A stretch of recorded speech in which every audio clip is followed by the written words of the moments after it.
महाराष्ट्रातील जनजीवन मिशन 2.0 साठी केंद्र आणि राज्य सरकारमध्ये सामंजस्याचा करार झालाय। मुख्यमंत्री देवेंद्र फडणवीसांच्या प्रमुख उपस्थितीमध्ये वरिष्ठ अधिकाऱ्यांनी करारावरती स्वाक्षऱ्या केल्यात। राज्यातील प्रत्येक ग्रामपंचायतींचं डिसेंबर 2028 पर्यंत हर घर जल प्रमाणीकरण साध्य करण्याचं उद्दिष्ट आहे। मनसे अध्यक्ष राज ठाकरेंनी देवेंद्र फडणवीसांवर निशाणा साधला। फडणवीसांच्या विकासाच्या दाव्यावरती राज ठाकरेंनी सवाल उपस्थित केले। महाराष्ट्रावरती 11 लाख कोटींचं कर्ज आहे, महाराष्ट्रातील शहरं बकाल झाली आहेत असंही राज ठाकरे यांनी म्हणत टीका केली। इराणला भारतानं साथ द्यायला हवी होती, राज ठाकरेंनी पंतप्रधान मोदींवरती निशाणा साधला।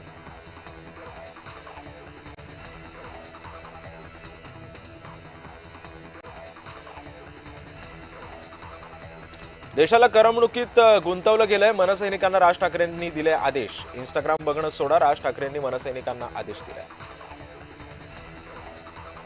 कोस्टल रोड मराठी माणसाच्या मुळावर उठणार आहे, राज ठाकरेंनी मुंबईच्या विकासावरती प्रश्नचिन्ह उपस्थित करत निशाणा साधला। कालच्या सभेतून सर्वांना त्यांनी प्रबोधन सुद्धा केलं। महाराष्ट्राची कायदा आणि सुव्यवस्था ढासळली आहे, गृहमंत्री फडणवीसांवर राज ठाकरेंनी निशाणा साधलाय। अंमली पदार्थ अपहरण मुद्द्यावरून गृह विभागावरती राज ठाकरेंनी ताशेरे ओढले। मनसेकडून फेरीवाला विरोधी मोहिमेवरती टीका करण्यात आली आहे। बांगलादेशी फेरीवाल्यांना मोदींनी कर्ज का दिलं, संदीप देशपांडेंनी थेट सवाल उपस्थित केलाय।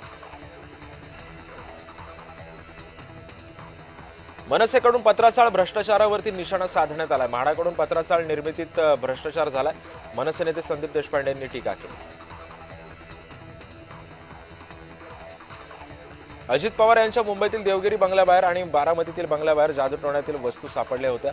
हे कृत्य बोंदूबाबा अशोक खरात आणि त्याच्याशी संबंधित व्यक्ती करत होत्या असा सुद्धा सवाल उपस्थित होता, कारण गंभीर आरोप त्याच्यावरती पवार गटाचे प्रवक्ते सुनील माने यांनी केलेले।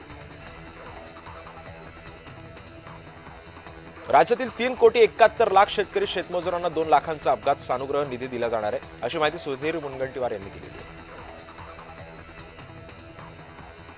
गुढीपाडव्याच्या मुहूर्तावरती फलटण पंचायत समितीच्या सभापती कुमारी शिवांजली भोसले यांचा पदग्रहण सोहळा संपन्न झाला। यावेळी माजी खासदार रणजितसिंह नाईक निंबाळकर सुद्धा यावेळी उपस्थित होते आणि भाजपचे कार्यकर्तेही पदाधिकारी उपस्थित होते।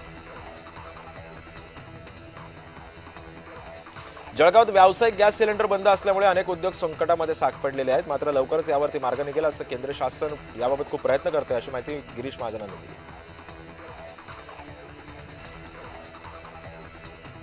बोंदूबाबा अशोक खरात प्रकरणी मुख्यमंत्री आणि गृहमंत्री देवेंद्र फडणवीसांनी 2 आठवड्यांपूर्वी संबंधित प्रकरणामध्ये कारवाईचे आदेश दिले। विश्वसनीय सूत्रांनी जय महाराष्ट्राला ही माहिती दिली। जळगाव जिल्ह्यातील शेतकरी अडचणींमध्ये सापडलाय, त्यामुळे शेतीसाठी चांगलं पॅकेज जळगाव जिल्ह्याला दिलं पाहिजे अशी मागणी जळगाव जिल्ह्याचे पालकमंत्री गुलाबराव पाटलांनी दिली आहे।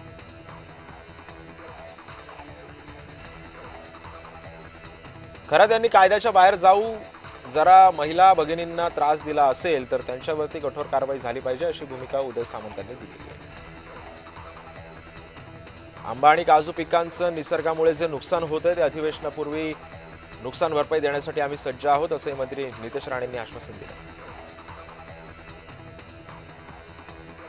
अशोक खरातचे धागेदोरे दूरपर्यंत पोहोचलेले आहेत, रुपाली चाकणकरांना तात्काळ हटवा, मुख्यमंत्र्यांनी सखोल चौकशी करून तात्काळ कारवाईची मागणी केली। कार्यकर्ते विजय कुंभार यांनी या संदर्भातली माहिती दिली।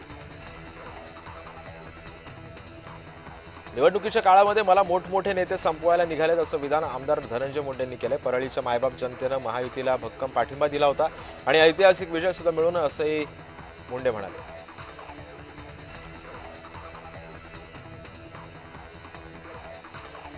सातारा जिल्हा परिषदेच्या अध्यक्षपदाची निवड शुक्रवारी होणार आहे। आपलाच अध्यक्ष व्हावा यासाठी राष्ट्रवादी, शिवसेना आणि भाजपमध्ये रस्सीखेच आहे, मात्र राष्ट्रवादी शिवसेनेनं आपले सदस्य परराज्यात नेलेत, ते थेट अध्यक्षांच्या निवडणुकीमध्ये वेळीच येणार आहेत।